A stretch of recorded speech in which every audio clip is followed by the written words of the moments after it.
I'm looking forward to today's conversation, and I always love it when we have a growth-based conversation where we can talk about men, because over the last few decades, things have changed quite significantly for men, and I think our roles have changed quite significantly. I'd love to get your take on, here we are in 2025, you work with men on a daily basis. What is it that you're seeing happening with them? It is interesting, and speaking for myself, my father and my grandfather, they knew their role, they knew their place, and their wife was going to look after the kids and put the food on the table. We come home, dinner's on the table. And I'm not saying that that was good. I'm not saying that either party were happy and winning.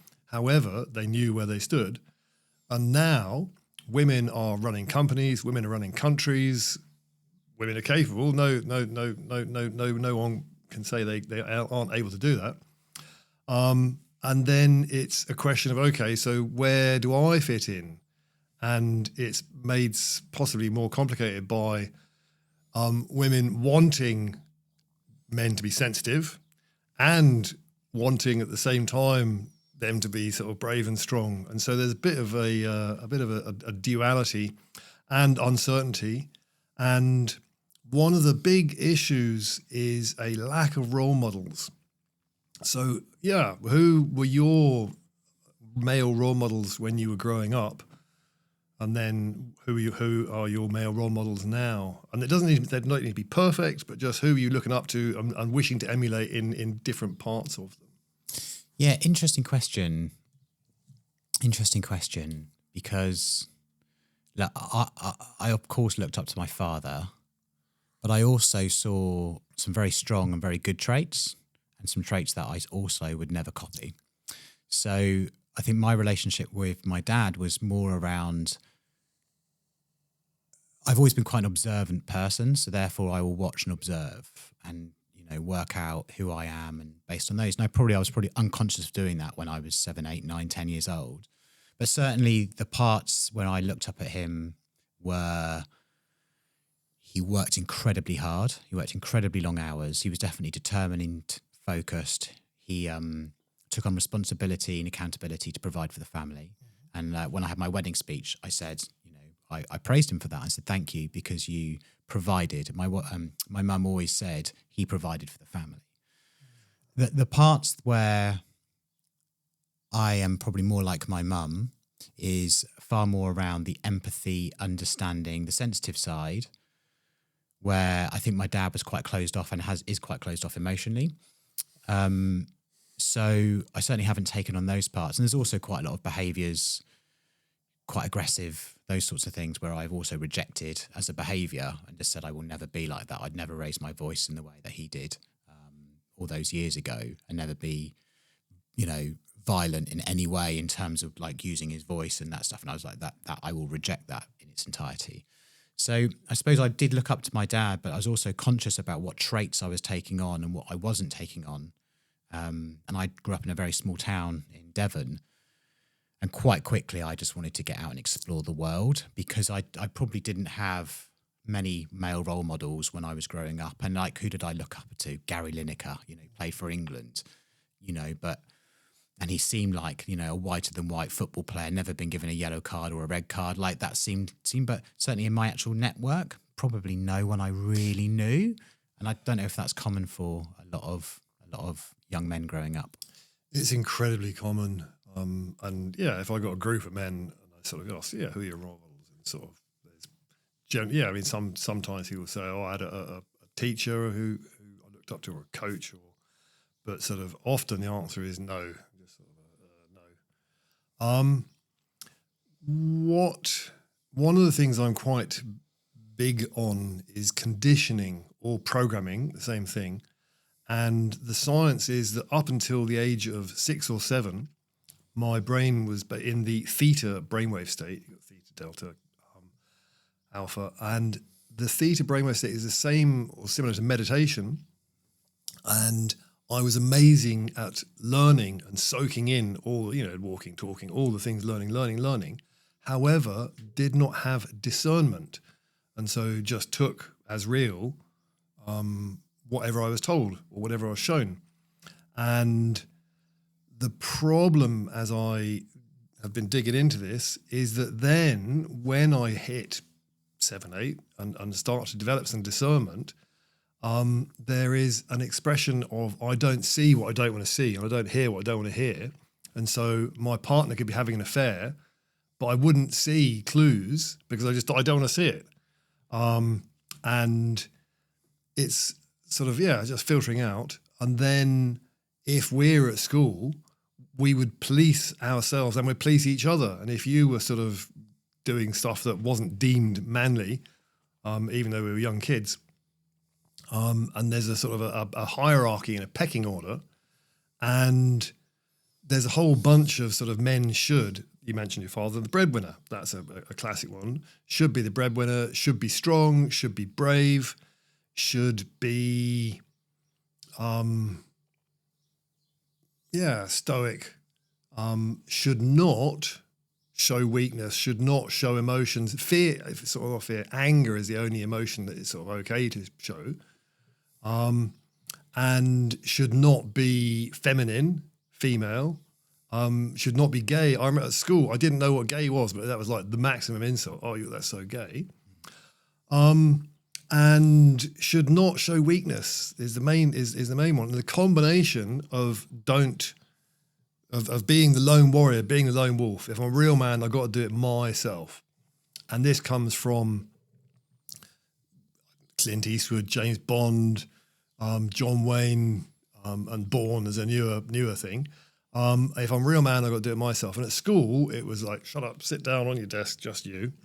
And the part of the issue with conditioning is it comes in so many times from so many directions. So it's up until the age of sort of 6 and just get stuck in. And then even past that, so from fairy tales and from TV and from church.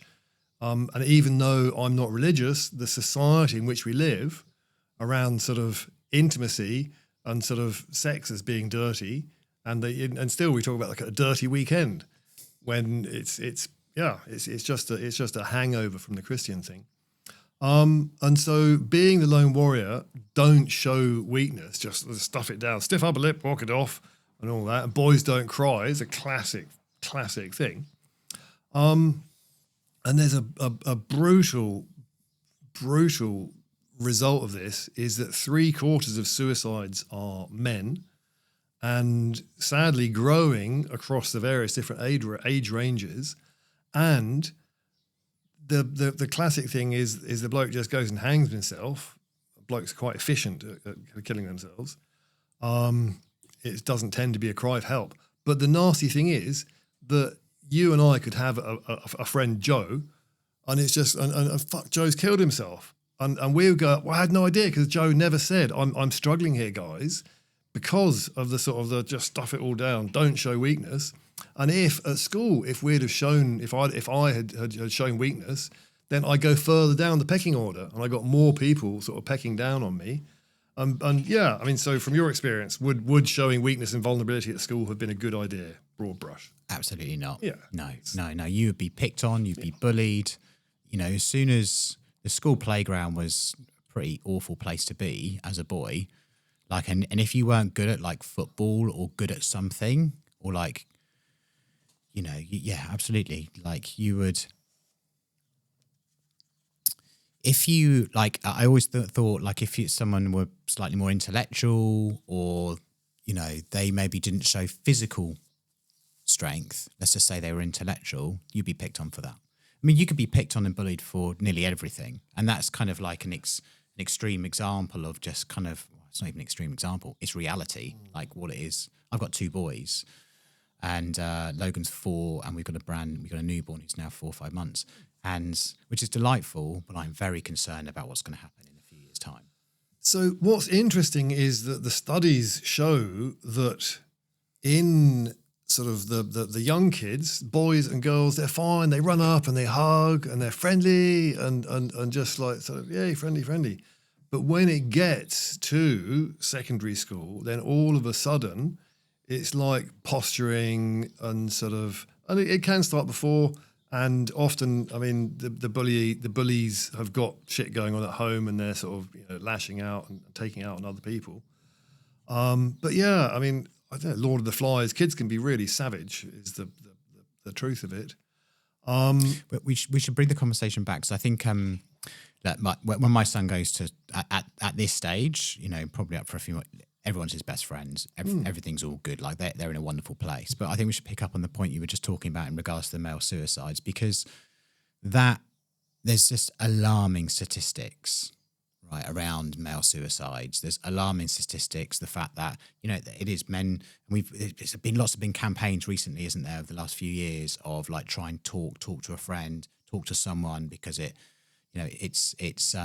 helps with just men are going through a lot. They put a huge amount of pressure on themselves, and because we're not supposed to show weakness or show vulnerability, then other guys look for another way out. That's the scary statistic of things that's really happening. Yeah, it's the biggest killer of men under 50. It's nuts. I've got a childhood friend, and her boy killed himself. He was 16, life and soul of the party. And this is what I'm saying. Our imaginary friend Joe, who killed himself, and we're like, I didn't know. But even family members, his mum and dad, didn't know that he was struggling, and he was sort of, and it's absolutely bloody tragic, and a waste of life, let alone the people left behind. And I've got various friends who've killed themselves, and as I'm saying, it's three quarters of them are men, and so my organisation is called the Man Academy, and one of the goals is to halve the male suicide rate by 2050 from 2020. And part of that is around getting people talking and sharing.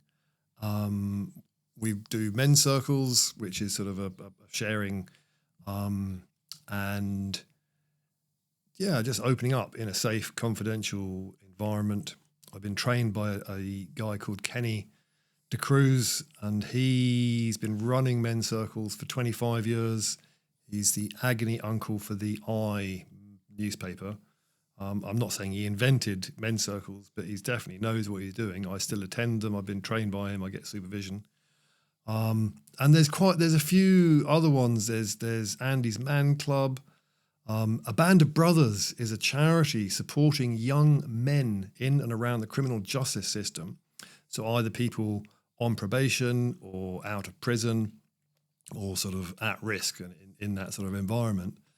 And they have mentors. The older men, myself and a bunch of other volunteers, are mentors, because there's, as we touched on earlier, a lack of role models. Part of the issue is that there's a lot of single families, including some single dad families, but it's mostly single mums. There's also a issue that a lot of boys are not, they don't have a father, or maybe they have a father, but in the old days he'd be hiding behind a newspaper, not emotionally available, or he's left, either he's been kicked out or he's left of his own volition. Most of the primary school teachers are women, and so there's just a lack of male presence, let alone role models and sort of good role models. It's just sort of a lack of men. And there is an issue around whether women can bring up boys and sort of turn them into men. I'm not saying that women are sort of incapable, but it's just they're not men. They don't know what it is to be a man.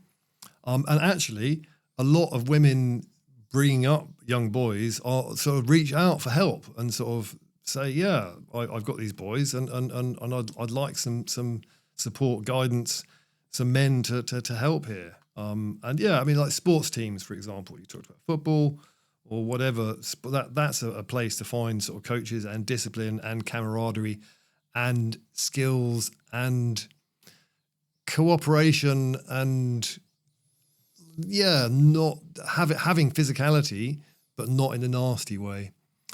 And this could bleed into rites of passage, which is in some cultures still, in Australia, Aboriginal culture, in Maasai, they have rites of passage, which I believe was killed out here by the Christians. That's my hypothesis, don't know for sure. But the rites of passage is a metaphorical killing of the boy and becoming a man. And a Band of Brothers, the charity, have sort of recreated it, and they do a weekend. Mankind Project is another big men's. There's a few, and so with the rites of passage, historically, the men of the village would dress up in sort of crazy hiding costumes and sort of African costumes, come and grab the boys from the village. And the women, the mums would be screaming, "Oh no, don't take my boy." They'd be in on it. They'd know what was going on. But "Oh no, don't take my boy." And then they would drag the boys out of the village, a group of the age group. And there would be risk, there would be pain, and sort of, sometimes they died. And when I say pain, we're talking about sort of bullet ants, putting a hand in a glove of bullet ants. I mean, sort of like mind-bending pain. And sort of catapulting trees and sort of risk, and which we wouldn't do it these days, health and safety, and they would also, by the older men, be taught stories and secrets and skills, and sort of basically be sort of the killing of the boy and the becoming of the man, and then the part of the ritual is the return to the village and being welcomed back into the village. And being welcomed into the community. And the Band of Brothers do that as part of their work. And apparently, often the boys will be given, the now men actually, the young men, will be given the task of protecting the village for the year ahead. And giving us a sense of purpose and sense of belonging. And there's a quote along the lines of, if boys don't get that, they'll burn the village just to feel the heat, just to feel some sensation. And the byproduct of not having initiation in our culture is that you get a lot of basically boys in man suits. So I'm in a man-sized body with a man beard, but I'm still a boy if I haven't been initiated. And I don't know what it is to be a man. I haven't been taught the secrets of manhood and the wisdom of the elders. And another throwaway line, there's a lot of olders, but not a lot of elders. And nowadays, elders get packed off into the old people's homes. I'm generalising, but there's truth in it. And there's the sort of the youth, the idealisation of youth, and sort of skin creams and facelifts and so on and so on. So yeah, it's a bit of a ramble. There's a lot of stuff. So do you feel that the initiation process, where a boy becomes a man, I'm not sure what sort of age group we're looking at, is something that we should be introducing, ensuring that's happening? So I know there are groups where kind of they go away for the weekend and they go for these types of kind of rites of passage types weekends. Do you think that would improve the well-being of young men as because they've got that kind of level of connection and they've been through something quite significant? Very much so. The two places where you find initiation in this day and age, apart from the odd groups who do it, is gangs and sort of gang culture, and that has some initiation. Albeit that's sort of boys initiating boys rather than men initiating boys, so it doesn't really work. And it's sort of, and the military, which is men initiating boys, and that has some merit in sort of, I mean, there's also sort of some messiness and hazing and sort of some badness happens. I'm not saying it's perfect. However, becoming men. And at the moment, you've got sort of, businessmen and politicians who are acting like kids, acting like boys, stomping around, throwing their toys out of the pram and being bullies and not being a man. And sort of a man has got power, but sort of doesn't wield it. And Jordan Peterson has got a nice thing about, he says, be a monster and have control. He's saying there's no point, there's no goodness in just being meek and mild. He's saying to be strong and powerful, which he says can be verbally, to come back to your nerds and jocks and stuff at school. But he's saying to be powerful and to sort of to then control it, and not to be a numpty and violent and what have you. But yeah, it's and to answer your question around the age, it can be sort of a 14 and then again at 16 and then again at 18. I mean, yeah, it's kind of we've lost the it in our culture, but it doesn't need to be a one and done. And I mean, girls have menstruation, which is sort of, you're a woman now. That's got some merit. And with girls, there's a lot more, or women, there's a lot more mutual support and communication and care and sharing. And oh man, I forget who it was. A guy said that he was giving a talk in a mixed audience, and he said, "Okay, all the women, put your hands up if you have a supportive, meaningful conversation at least once a week, and sort of, you know, getting stuff off your chest and getting care, and like sort of all the hands go up." And then he says, "Okay, and women, hands up if you have that pretty much most days," and sort of pretty much all the hands are up. And then he says, "Guys, put your hands up if you have," I got truth bumps, "put your hands up if you have a meaningful, supportive conversation once a month." And it's like 5 hands go up. And so it's like 1,000 people in the audience, 5 hands go up. And then he says to the women, "Right, look around," and he says, what are you feeling, women? And they're looking around going, shit, because the women rely on and benefit deeply from having supportive friends who they can share what is going on inside, the good bits and the bad bits and the challenges and the struggles. We all have them. It's quite funny. I was in a membership with Dr. Robert Glover, who wrote No More Mr. Nice Guy, which is super fine. We'll come back to nice guys and people pleasers. So Robert Glover, on one of his big calls, one of the audience was saying, "So tell me, what are you struggling with, Dr. G?" And he says, "Great question." And he's got like 6 of his coaches on the call. And he says, "Right, all the coaches answer it." And then he answered it. And basically they're all saying, "Yeah, I'm struggling with this and this, finding it tricky here, tricky here." And then Dr. Glover, "Yeah, I'm finding this tricky. I'm struggling with this." And so even the guys who are sort of the coaches and the guy who's writing the books, and I can own, I've got plenty of challenges and struggles, numerous and various in all the ways. And so having some support, and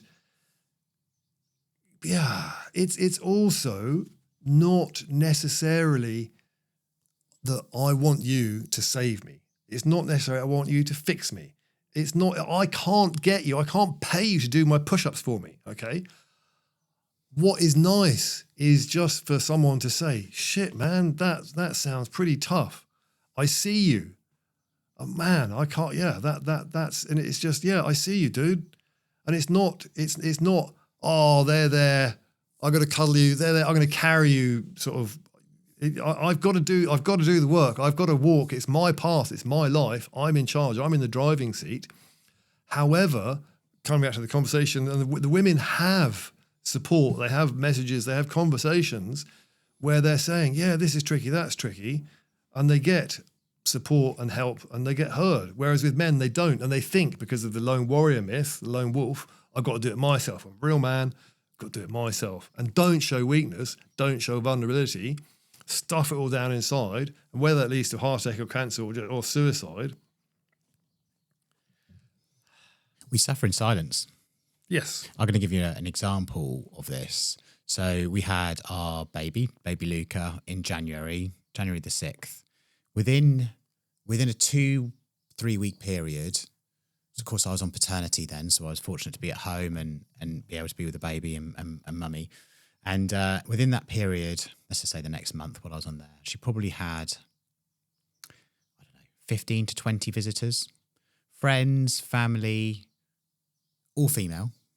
And then so she had a lot of support, a lot of the female neighbours would come around, bring us food. Like, it was incredible. Like, I couldn't even believe, like, both next door neighbours did that. And it was unbelievable. All female. And when we had Luca, I let one of my friends know, and I got a thumbs up. That's it. And now I can only tell you, like, I'm sharing that, and the reason why is because that's how men are. So I had no communication with any guys during that period of time, and it's because, and I don't know what it is, like, and I was like, am I a really terrible friend, or is this men, or is that, like, all women have this wonderful support group together where women will communicate and chat every single week. My wife is talking to someone. Might be her mum, might be her sister, might be a friend. Oh, we're doing this with the baby. This is happening, or that's the baby. And right, it's really tough being in the family at that time. Like, there's lots of things that are happening, and there's no support at all for a guy. Like, within our own little network, there's no support. No one's really that interested. No one's really checking in. No, that's that. And it just makes me realise why, like, we do feel alone. We are alone. We are disconnected. There's no question we are. And I feel like, coming back to some of the things that you're doing with the men's circles, bringing it together, I think the only way we can get around this problem is to proactively do it, because it's just not there in our culture, our society, the way we are. Maybe it's seen as weak. I don't know what it is. Well, the answer, as I see it, is from conditioning and programming. It's what we've been shown. And women are shown by their mums and their aunties, and that we have this network and this support and this community. And men are not shown that. Coming back to our sort of forefathers, we used to be, 98% of people working in agriculture, just sort of feeding ourselves. And so if my son would have either come with me and been a miller with me, or he might have gone to his uncle and learned woodworking or whatever, but would have been learning and been with men. And as I mentioned, now that's the men are since the Industrial Revolution, men are going off to work, and often they come home and the kids are asleep already. And yes, the provider, and yes, that's needed.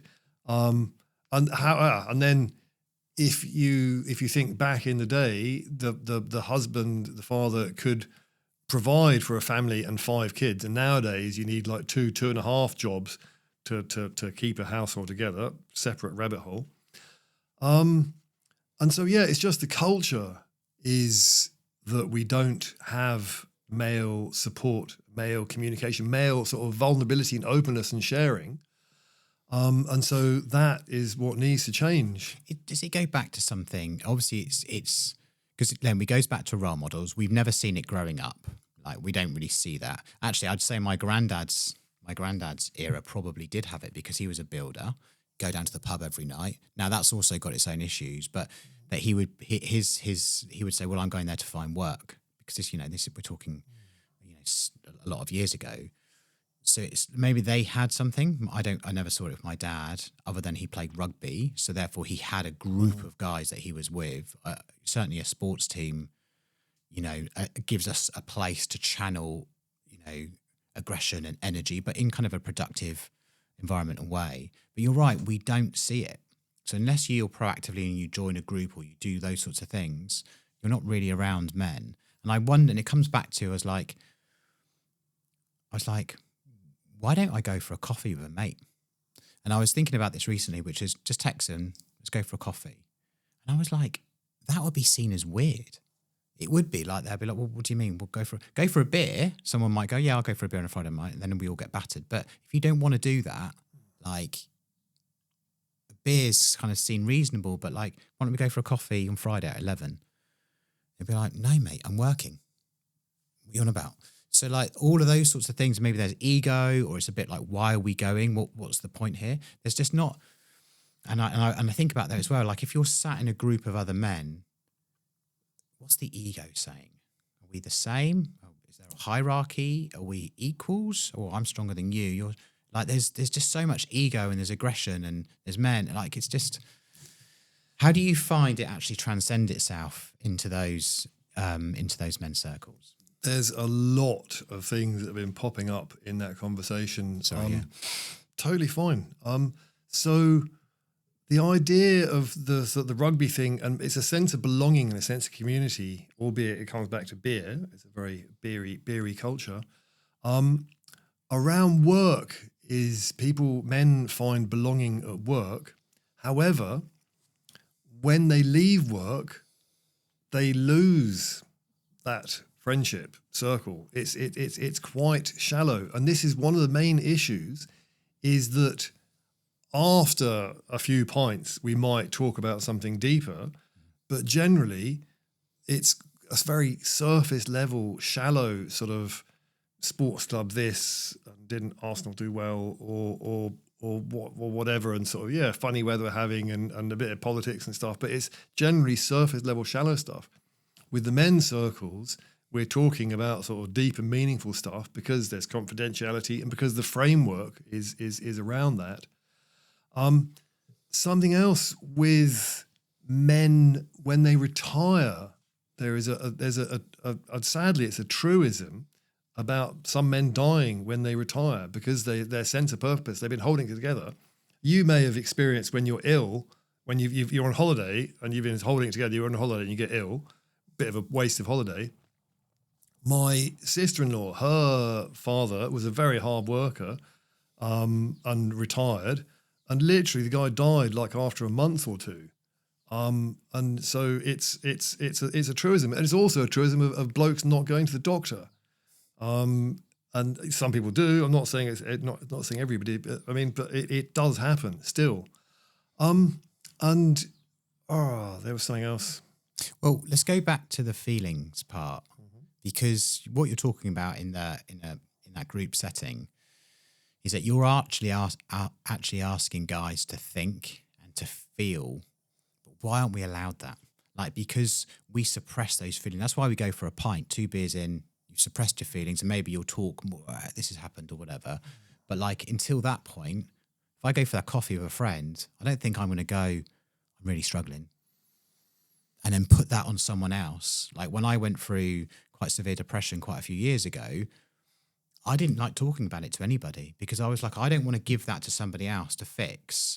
I don't even want to share it, for it has to be part of someone else's issues. My wife would know, of course. But like, I was like, I don't want to I'd go spend an hour with a therapist, but like, I didn't call up one friend and say, I need to have a long chat with you about some stuff. But this is where our imaginary friend Joe goes and hangs himself because he's not shared with us, who are reasonable, decent humans, that sort of, I'm finding it tricky here. There's a big taboo around mental health. And I don't know if it's because it's sort of people are closer to the edge than they like to think. Thankfully, it is getting more normal and acceptable to talk about sort of issues and struggles and mental health challenges.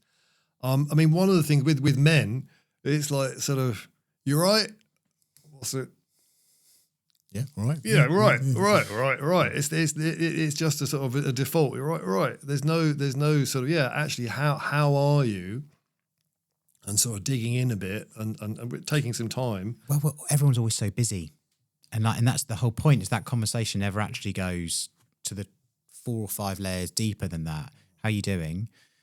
And then like, we're on this call, I'm just thinking about work, or even if I think about putting myself in my dad's work situation, well, they were always focused on, we've got to get this stuff done now.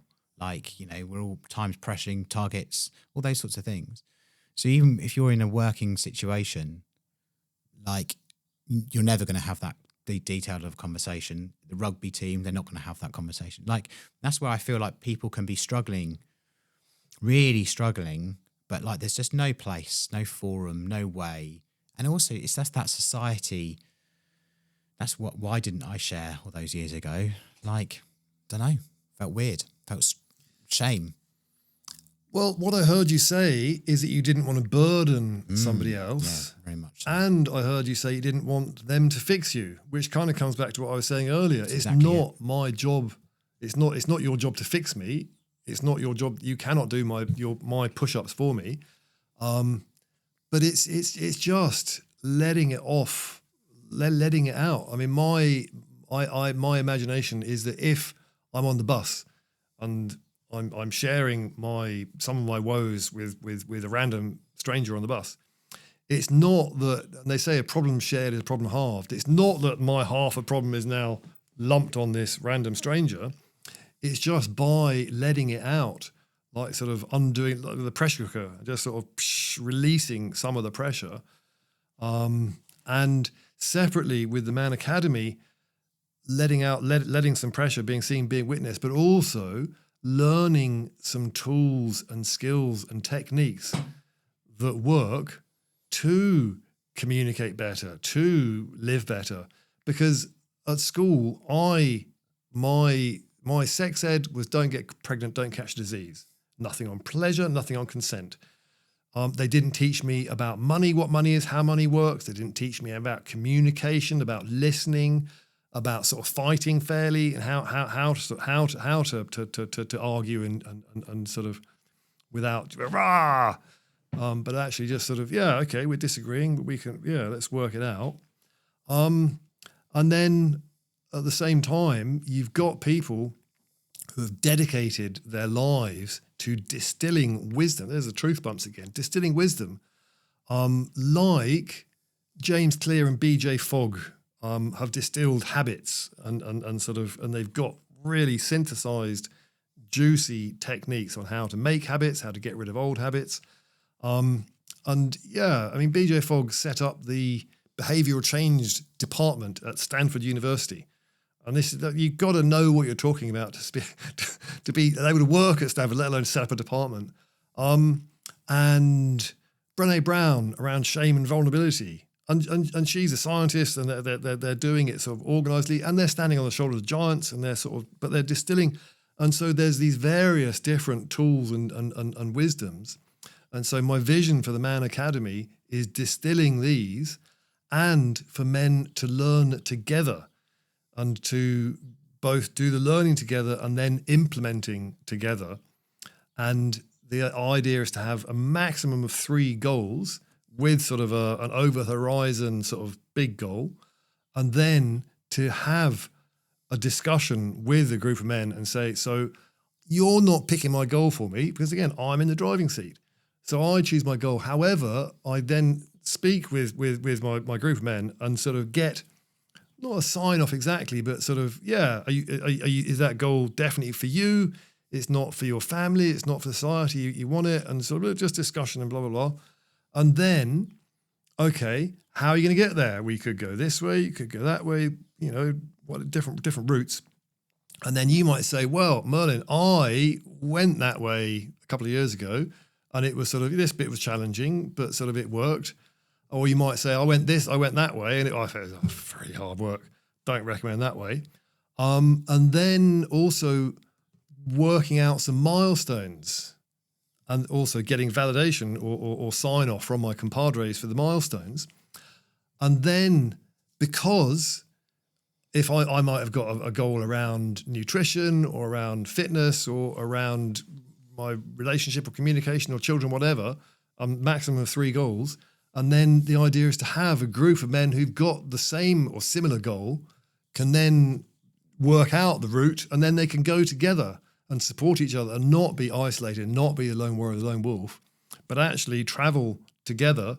And there's an old African proverb, if you want to go fast, go alone. If you want to go far, go together.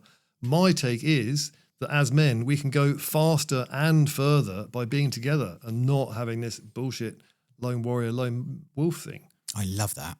I absolutely love it, because, and I think that's, for me, is definitely something over my life that has been missing. It's just having a group of motivated, thinking about it this morning when I was journaling, I was thinking, what's missing here? I was just like, just having a group of motivated guys, men, who are all focused on trying to achieve something and are committed to doing so.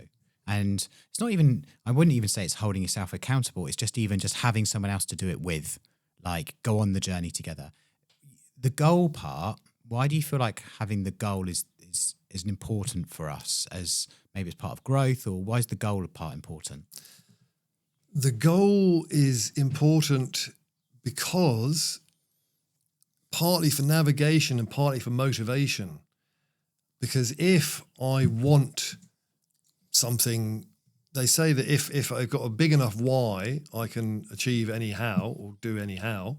And there's going to be, at risk of stating the obvious, there's going to be challenges in the sort of the 3 years and whichever path I take, and whether I've got you coming with me or not, there's going to be some. I'm going to fall and scuff my knees up. I'm going to have challenging bits. You don't need to be a PhD whiz to know that. So when that happens, if I've got you holding my shoulder, okay, you're all right. You don't worry, Merlin, you'll get there. Or sometimes a friendly kick in the arse. Come on, mate. And with the accountability, I believe the accountability is really, really, really powerful, because if I say I want to be healthy, I want to lose some weight, I want to, and then again, I choose the goal, not you. But then if you see me eating chips 5 times a week, you're saying, Merlin, you're saying you want to be healthy, and yet you're eating chips 5 times a week. Is this the man you want to be? And sort of accountability, because as I see it, 90% of the time, I know what I need to do. Okay, It's not woo-joo science. However, knowing what I need to do and doing it are two separate things. And so again, having the goal and having sort of clarity with the goal and the feedback, and breaking it into milestone steps, because it can be like, oh man, that's a long way away. And then again, if I've got like 10 goals, then I like grab at the headlights and sort of options paralysis and just hide under the duvet, sort of watch Netflix or whatever. Whereas if there's sort of 3 goals, then sort of getting focused. And yeah, accountability. And I've had daily accountability buddies for a period of time, or some years now. And it's, and one of the interesting things is that we have a weekly call, and I don't want to feel or look like a doofus, because I set the goals. Okay, the week ahead, I'm going to do A, B, and C. I don't want to then come to you on our next accountability meeting and so, Merlin, you said you do A, B, and C. How's it gone? And it's not like judging and shaming and stuff. And I don't want to feel like a numpty for not doing it. So personally, the day before we have our meeting, it's like, oh shit, better scuttle along and do the A. But at least I'm then getting it done. I think accountability, brotherhood, and not being alone, and coaching.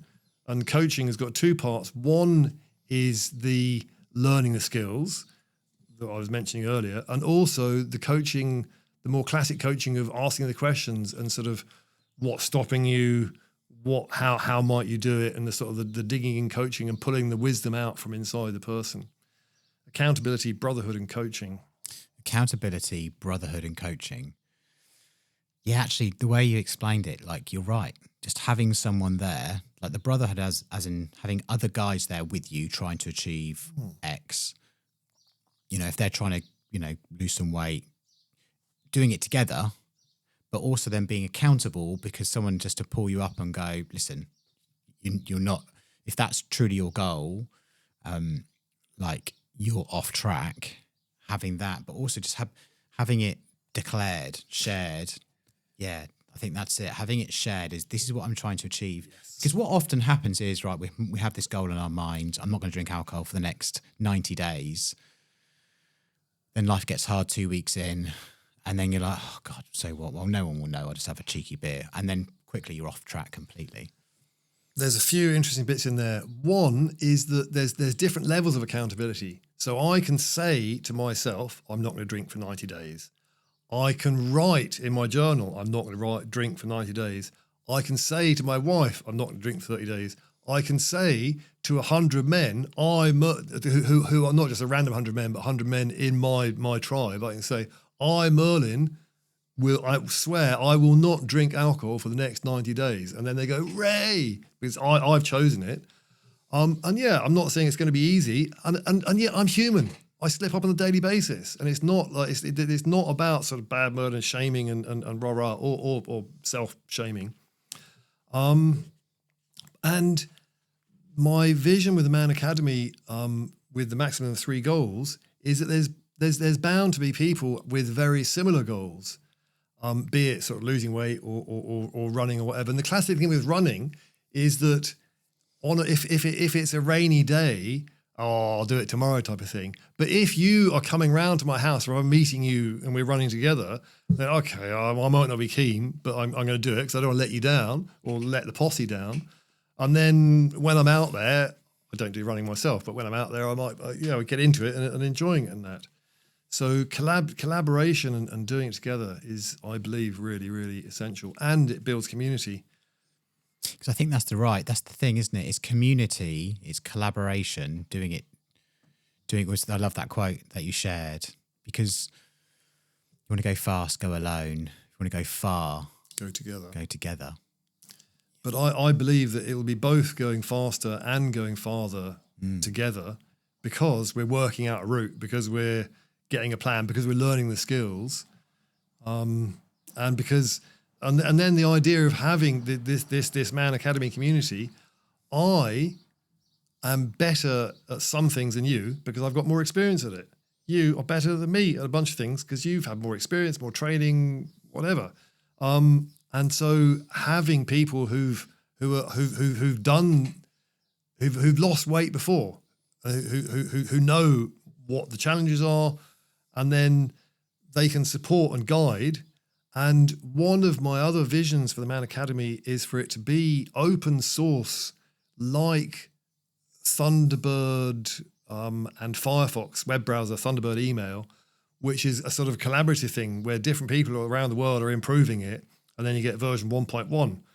And I'm not saying I'm the Dalai Merlin. I'm not saying I've got all the answers. I've got some answers, some skills, and some learning, but I do not know it all.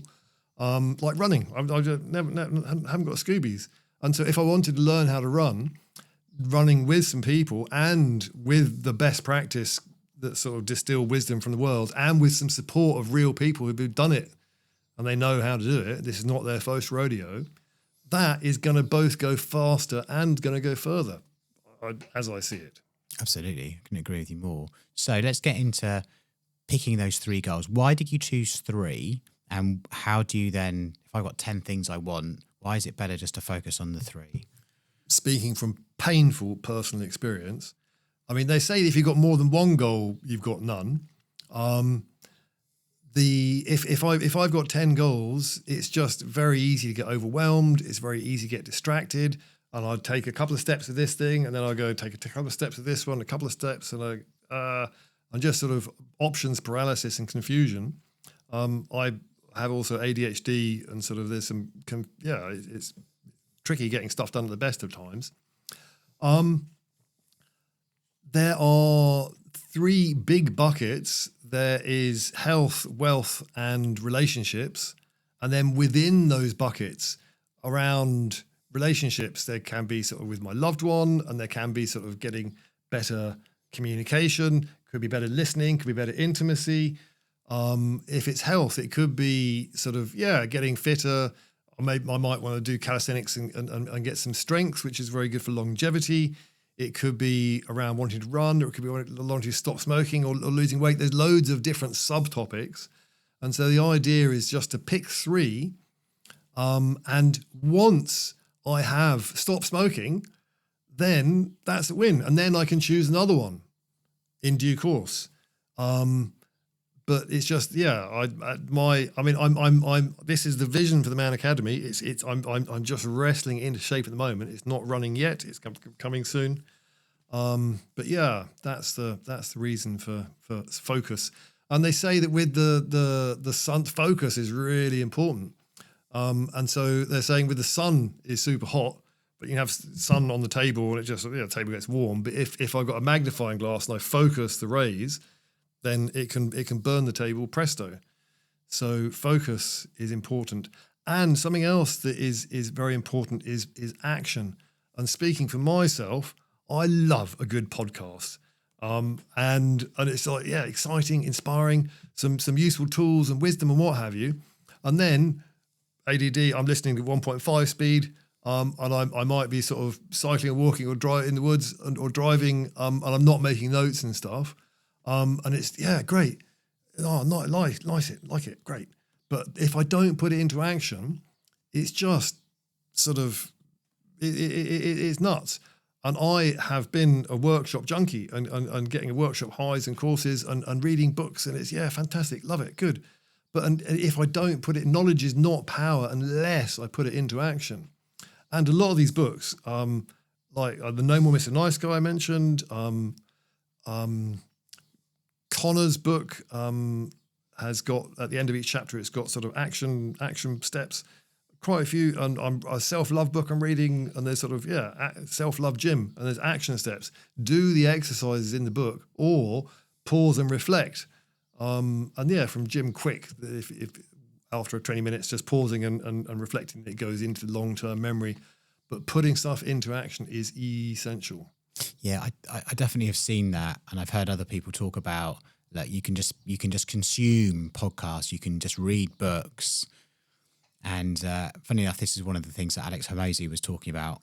In the fact, I love him. He's all action, right? So, and I think he had a famous, not really a quote, but like he was quite famous. He was said, "Look, I was reading all the books. I was getting all the information I could, and then he just thought, what's the point? Because if I'm not sitting down and actually going through and taking the author and going through it all and actually implementing it all, it's like, well, what's the point of me reading all of this stuff?"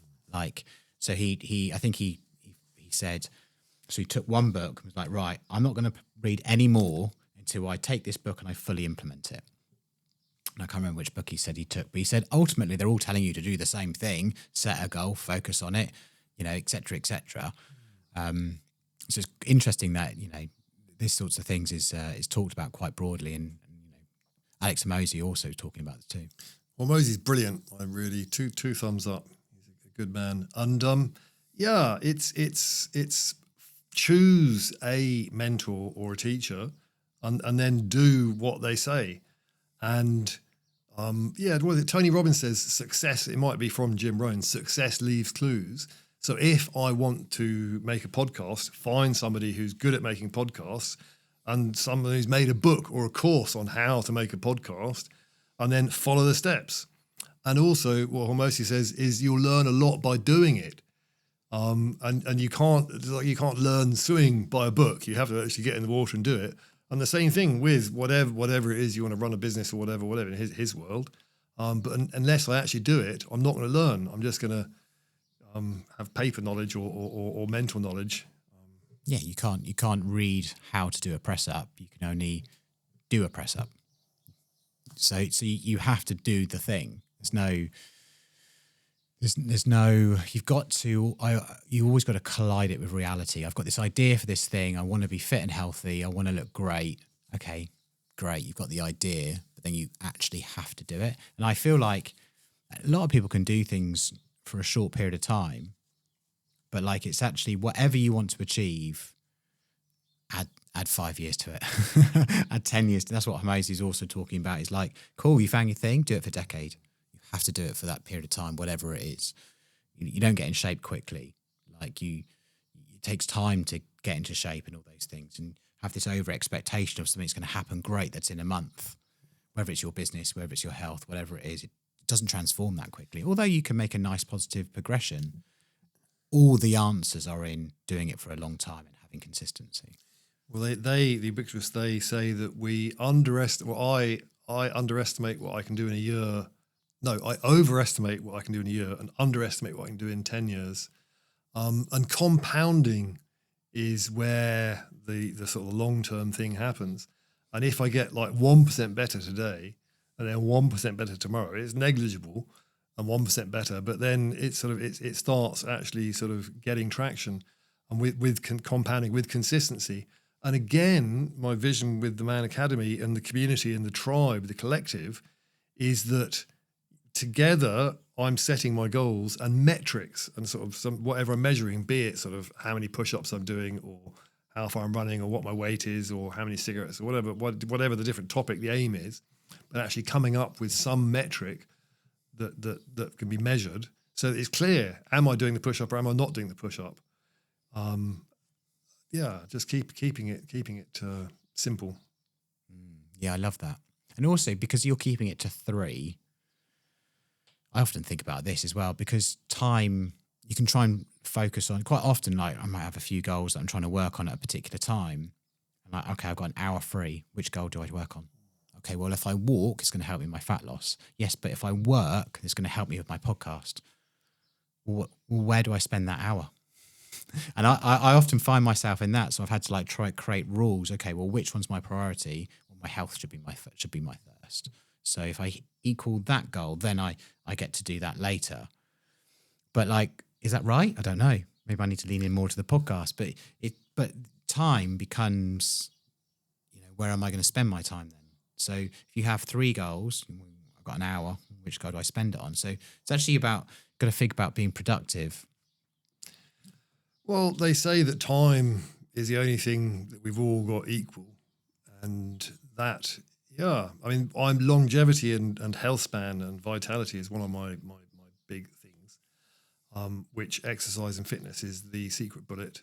A little bit of diet, but that's the big one. There's a book called Eat That Frog by Brian Tracy, which comes from Mark Twain quote. And the idea is to have a sort of a 3 or a 5 year, this over the horizon sort of long-term goal. And then what do I need to do this year in order to get to that goal?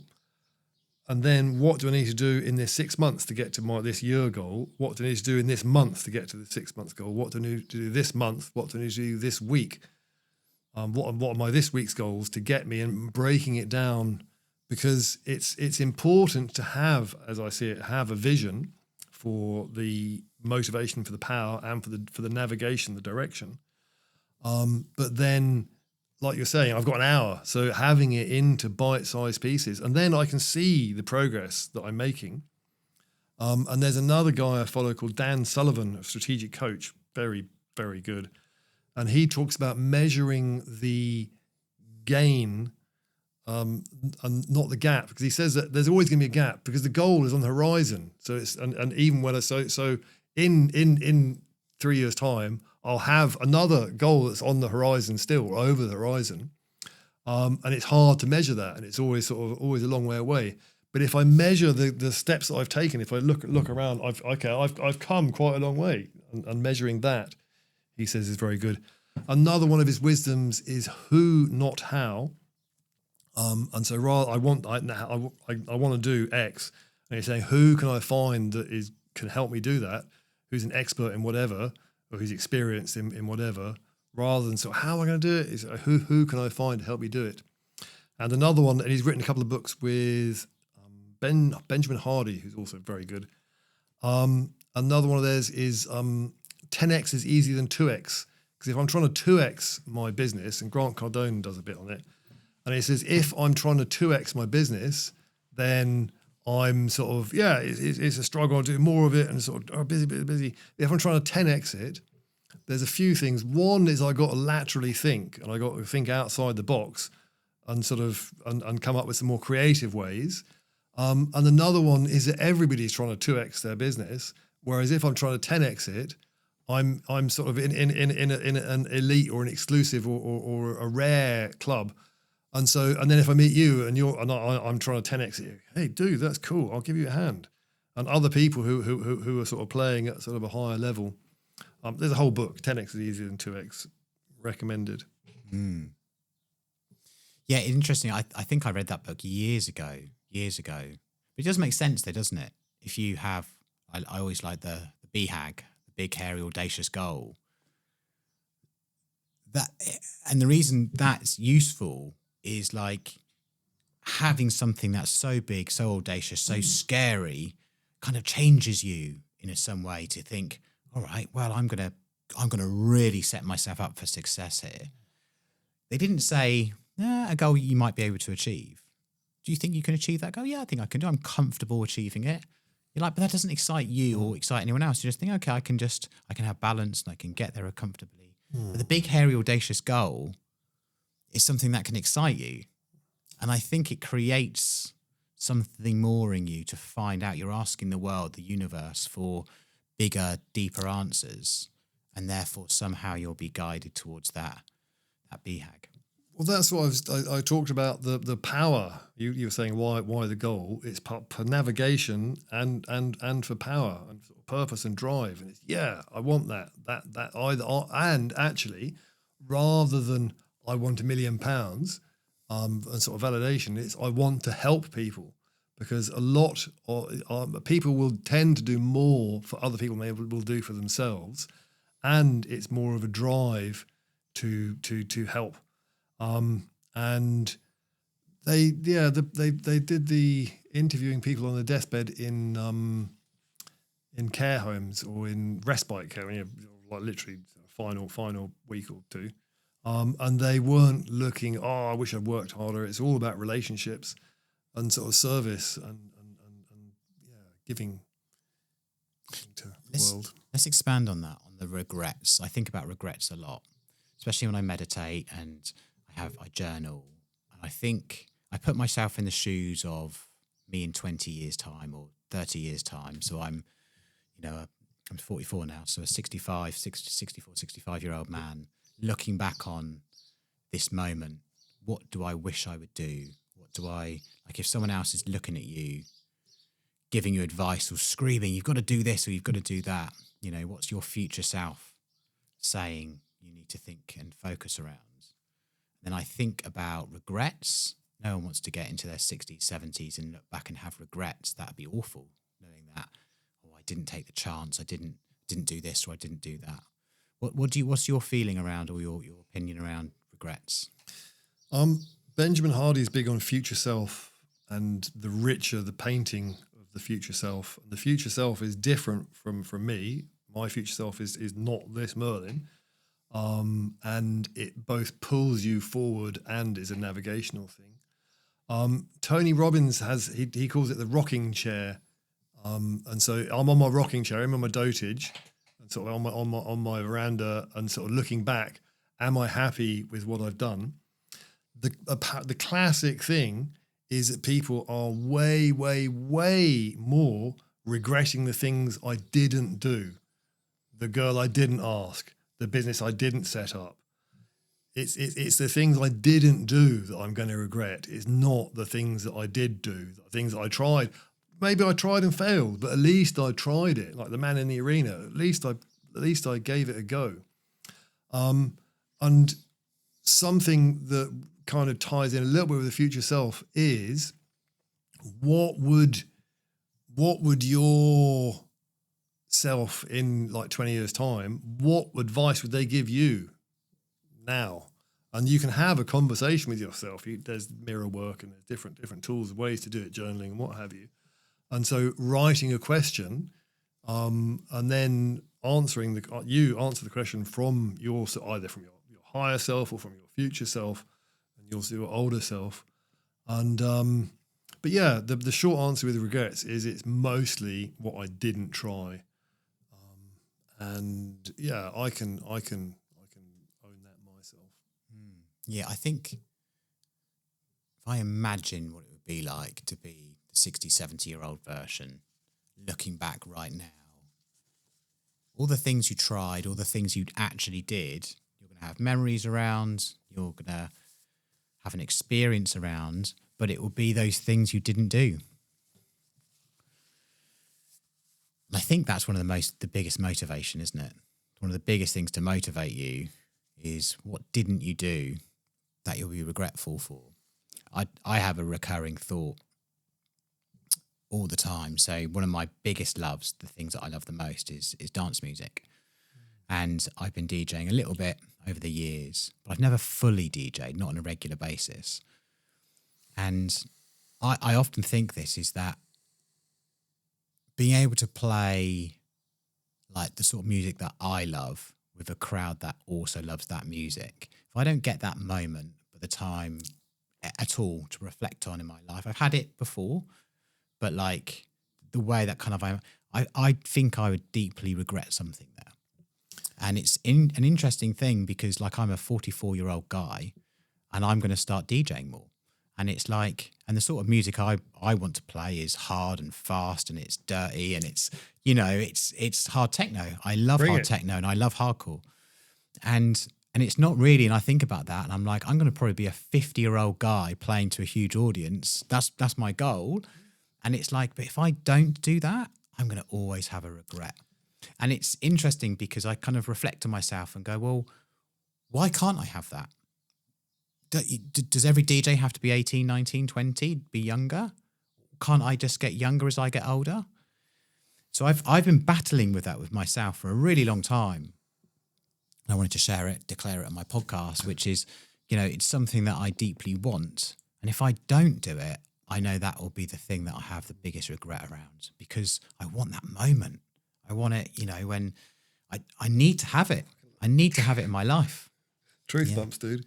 So, and yeah, I've got shivers as well, and truth bumps. And so I wonder. So I'll challenge the audience here to think about what's that one thing that you would regret, like what's holding you back from it. I think for me, my age was holding me back from it, and you know that was the thing I loved in my 20s and 30s. Well, can I have that as a 50-year-old man? I don't know. Who's stopping you? Me? Is it someone else? Well, the person stopping you is in this room, and it ain't me. and it's a weird. It's a double-edged sword. Might be the wrong analogy, but yeah, it's only me who's stopping me. It's not Trump ain't stopping me. You're not stopping me, which is good because it's hard enough to change myself, let alone trying to change you. Heaven forfend. And so it's for me. There's a fear of rejection, fear of failure, and kinky also a fear of success. And I've met other people who say this around sort of big vision and businessy stuff. There's also a thing around poverty of aspiration, and I think it's Henry Ford who said that if I say I can or if I say I can't, I'm right. And so if you say I'm too old to be a DJ, you're right. If you say I can be a kicking DJ at 50 and 60 and 70, then you're right. And there is nothing stopping you. And I've not done it. I mean, my cousins played the Hollywood Bowl, and I imagine it's an absolute rush. You know, the crowd going wild. I mean, yeah, that's going to be a good rush. And so that for you could be a sort of this sort of over the horizon big 3-5 year goal, and then working out, okay, what do I need to do this year in order to get to there, and finding people, the success leaves clues, finding someone who's done it, and there's loads of people who've done it, and finding someone who's written a book about it or who's made a course about it, and sort of breaking it down into steps, and yeah, that feels to me like one of your 3 goals, and we've all and it's you who choose the goal, it's not me. You choose a goal, but then it doesn't, and I'm not saying it needs to be through the Man Academy, okay? But what I do recommend is getting accountability, getting a brotherhood, and getting some coaching. Those 3 things will enable you to do whatever it is you want to do, whether you do it through the Man Academy or whether you find your homies or whoever. No skin off my nose. But I mean, not just trying to sort of do the lone warrior, lone wolf, and sort of slug it out and just sort of, just push on through, stiff upper lip, just keep at it. It's sort of, learn from people who've done it, and get accountability and doing it together with other people, not on your own. Yeah. Very wise words, because that's the problem that I see with men. We suppress, we don't share, we aren't prepared to be vulnerable, we'll rather go down the pub and have a couple of beers. And like all of that time could be used to work on something that's deeply meaningful to you. And I think only you know what's really meaningful to you. And I think the reason I've shared that today is that it's always in me, right? It's always there. So I wonder, like, for someone listening to this, watching this, maybe they've got something that's deeply within themselves as well. And only it's a level of intuition that's there. But that for me, that reoccurring thought has been there. And it's only getting louder and louder and louder and more emotive. And it's like, what I'm either going to listen to that knocking on the door and action it, or it's just going to get louder and louder and louder. Like, I've suppressed it for long enough. and so what am I supposed to do? And I'm sure for the audience, like, there might be something deeply inside you today that you should be doing, or you want to be doing, but maybe there's fear of success or a limiting belief, or I can't do this, I'm too, fear of success. If I'm successful at the DJ thing, that means I'm going to have less time with my kids. That's one of my fears. I'll say it out. I'll declare it to the world. I can own that one. Because that means I might be DJing on a Friday or a Saturday night. That might mean I've travelled, and that also means that my young children, I might not be there for them that particular weekend. That's a fear of my success. If I put my time and effort, I'm going to see my kids less. Does that mean I'm a bad dad? Does that mean I'm a great dad because I'm fulfilling on my dream? Well, my answer to that is that you are setting an example to your kids of following their dream. And they say that sort of that kids, they do what you do, not what you say. So I can say to my kids, don't smoke cigarettes. Cigarettes are bad for you. They're smelly, expensive, they kill you. But if I'm just sitting there puffing away while I'm doing it, then they're looking at me smoke. Oh yeah, dad smokes. Must be all right, type of thing. And yeah, passion and purpose. There's sort of overlap. That is a very interesting thing. I mean, you could learn it with your kid. Your kids can come and dancing with you. Your kids could be the promoters. And then with the age thing, back in the day, our lifespan used to be sort of 30, 40. And now the lifespan is going up and technology is also improving. And so there's a theory that sort of, as long as you and I can live for like sort of 20 years, the technology will kick in that we can sort of carry on living. And stuff around the blue zones purpose specifically. The blue zones is areas where there's a very high proportion of centenarians, 100-year-old people. And to Okinawa in Japan, Sardinia, the Seventh-day Adventists in America. And they're looking at them, studying, and sort of there's diet, and they're eating sort of black beans here and stuff. But the short answer is a sense of belonging and a sense of purpose are really, really correlated, and exercise, and some of them walking up and down the hills. So those are the three really big longevity things. And so there's zero reason why. And also it's not like, humping bricks. You slip mat, dude. You can do that well into your hundreds. So let's go over those. So it's a sense of belonging, a sense of purpose. What was the third one? Exercise. And so in Sardinia, they got sort of, walking up and down hills and sort of, or going to the gym. There's a nice book called Younger Next Year, written by a doctor and an older gentleman, sort of chapter at a time. And they said that they had, so it's pretty common knowledge that sort of exercise is good, be it sort of some swing or walking or running or whatever, that aerobic exercise. What they're saying is that 2 days a week of sort of weightlifting exercise, I do calisthenics, and they're saying that they had a retirement home and they got them doing weights to an appropriate level.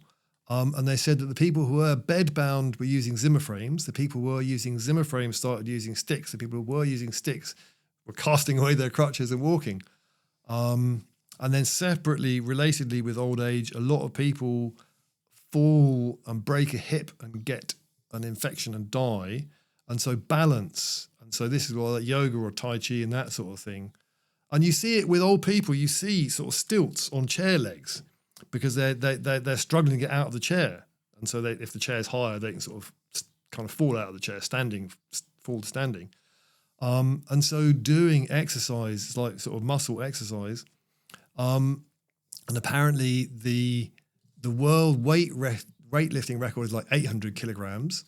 For over 50, it's like 400 kilograms. And for over 80, it's like 200 kilograms. And 200 kilograms is still like way more than two of me, stupidly strong. But the number of muscle cells deteriorate as we get older, but we can make the muscle cells stronger through exercise and your mitochondria and the science and what have you. But just exercising for strength, be it cali or weights or whatever, 2 days a week.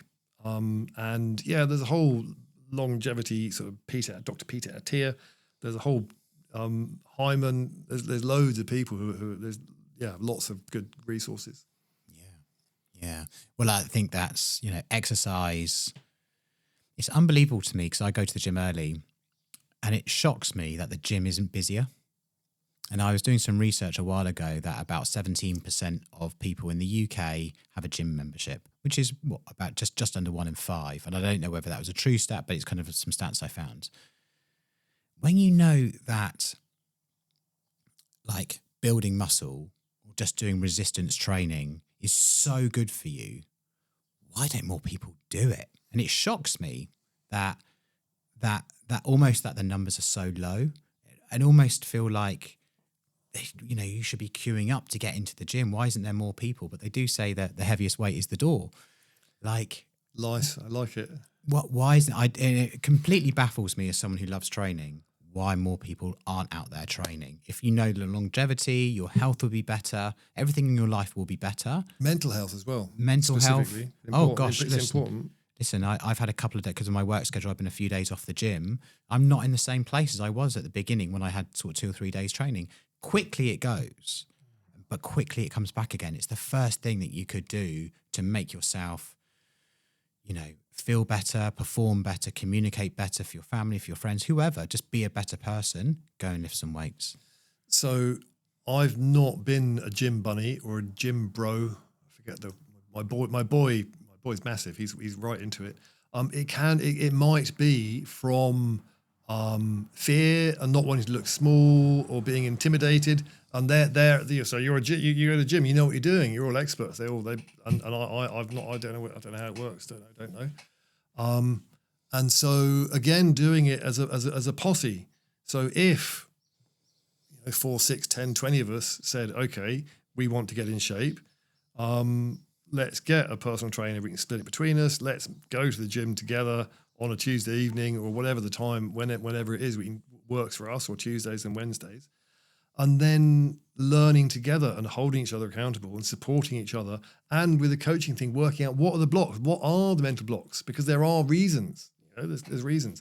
One of them, I think, is that in this culture, in this day and age, we are really, really used to being comfortable. We've got hot and cold running air, hot and cold running water. We've got sort of, it's all at the press of a button. And so the idea of doing a press up and it being uncomfortable and pain, discomfort, is I want it now. All the sort of instant delivery and stuff. I want it now. I'm not prepared. I don't want to wait for a year or 2 years to be healthy, to be fit. I want it now. And so you can, that's why the sort of people buying supplements or buying the electric sort of tummy zapper machines that give you a 6-pack while you're just sitting there drinking beer. It's a big topic. And apparently they sell more seats than they've got. Like there's a lot of people that have got membership but don't go, and the gyms rely on that as their part of their business model. I mean, Hormozy with he's a gym expert. Yeah. Now, I've loved talking to you today, and I think we could talk all day. I genuinely think that. So, it's been a fantastic conversation, and quickly an hour and a half has just flown by, and this could be a Rogan style 3-hour podcast. But I know you're off for an exciting weekend. So thank you so much for your time today. If someone wants to get in touch, learn more about what you do, be part of the Man Academy, what's the best way? Man.academy is the website. It's a fancy ending. Instead of .com, it's .academy. Man.academy. It's all on there. And teamwork, and get involved. Come and you the audience, please. This is a collaborative thing, co-created and open source. And you are bound to have a bunch of skills and expertise that I don't have. Together we can do it. So please do get in touch. And if you're not wanting to get in touch, then just do it yourself. Accountability, brotherhood, and coaching. Find some men, talk about real stuff, and open up. And please. And thank you very much. Thank you for the thing. Thank you for listening. It's been a real pleasure. Thanks for your time.